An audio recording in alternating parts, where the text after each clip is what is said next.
21 जुलाई 1993, कोलकाता। शहर की सड़कों पर बारिश की बूंदें एक अलग ही धुन बजा रही थीं। पर यह सामान्य बारिश का मौसम नहीं था, ये खौफ का मौसम था। ये वो दिन था जब ममता बनर्जी, जो तब एक मुख्यमंत्री नहीं बल्कि एक जुझारू योद्धा थी, पुलिस के डंडे खाते हुए भी पीछे नहीं हटी थी। उनकी आंखों में वो आग थी जिसने वामपंथ के 34 साल के पुराने साम्राज्य को राख कर दिया था। उस दिन के बाद से बंगाल की मिट्टी ने सिर्फ एक ही नाम सीखा, दीदी। उनका अंदाज सीधा और सरल था, सफेद सूती साड़ी, हवाई चप्पल और ऐसे बोल जो सीधे गरीब के दिल में उतरते थे।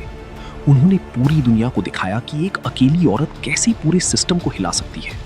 उनके माँ, माटी, मानुष के नारे ने बंगाल की कोने कोने में एक गूंज पैदा कर दी और लोगों को एक नया सपना दिखाया।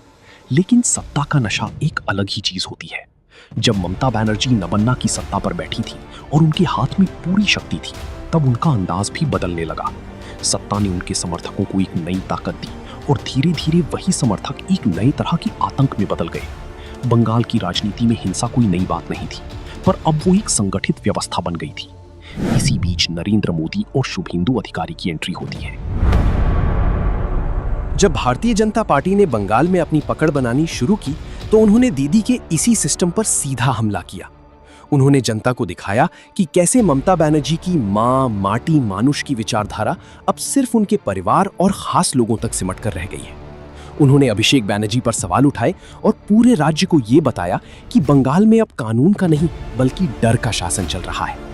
साल 2021 का वो दौर और नंदीग्राम की वो जंग जिसने पूरे देश को हिलाकर रख दिया था। एक तरफ एक ऐसी महिला थी जो पूरे राज्य का नेतृत्व कर रही थी और दूसरी तरफ वो शख्स था जो कभी उनका सबसे वफादार सिपाही हुआ करता था। शुभेंदु अधिकारी ने दीदी के सिस्टम के अंदर की हर कमजोरी को उजागर कर दिया। उन्होंने नरेंद्र मोदी के चेहरे और अपनी आक्रामक रणनीति को मिलाया और एक नया विमर्श खड़ा किया। ये सिर्फ एक चुनाव नहीं था, बल्कि एक प्रतिशोध की कहानी थी। शुभेंदु को हर हाल में दीदी को हराना था और ममता बनर्जी को अपना अस्तित्व बचाना था। एक एक वोट के लिए खून बहा, हिंसा हुई और परिणामों ने दिखाया कि बंगाल अब दो विचारधाराओं के बीच पूरी तरह बंट चुका है। इसके बाद बंगाल का रणयुद्ध और भी गहरा और अंधकारमय होता गया।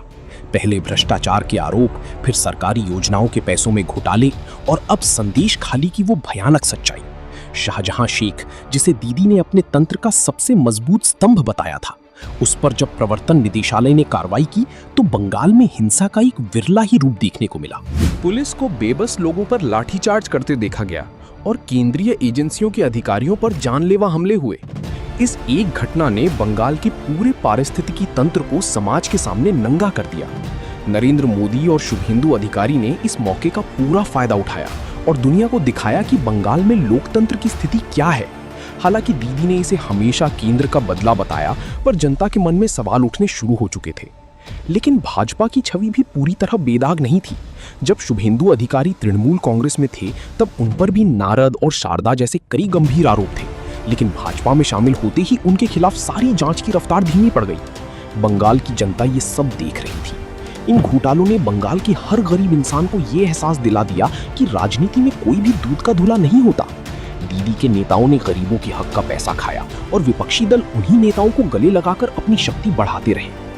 अब जब 2026 के चुनाव की घड़ी नजदीक आ रही है, तनाव अपने चरम पर पहुंच गया है। नरेंद्र मोदी, शुभेंदु अधिकारी और ममता बनर्जी, इन तीनों के लिए ये सिर्फ एक चुनावी मुकाबला नहीं है, बल्कि उनके राजनीतिक जीवन की सबसे बड़ी अस्तित्व की जंग है। ममता बनर्जी के लिए अपने 15 साल के शासन को बचाना एक चुनौती है, वहीं नरेंद्र मोदी के लिए बंगाल की सत्ता को जीतना उनके राष्ट्रीय विस्तार की योजना के लिए अनिवार्य है। शुभेंदु अधिकारी के लिए ये व्यक्तिगत लड़ाई है, जहां उन्हें खुद को साबित करना है। जनता के सामने अब ये कठिन चुनाव है कि वो उस दीदी पर भरोसा करे जिसने 1.5 दशक तक शासन किया, या उस मोदी पर जिसने देश को बदलाव का एक नया सपना दिखाया है। तो चलिए इंतजार करते हैं उस ऐतिहासिक फैसले का जो समय के पन्नों पर हमेशा के लिए अंकित हो जाएगा। चलिए देखते हैं कि इस बार बंगाल की ये पवित्र मिट्टी किसकी किस्मत चमकाती है और कौन आखिरकार बंगाल को जीत कर ले जाता है।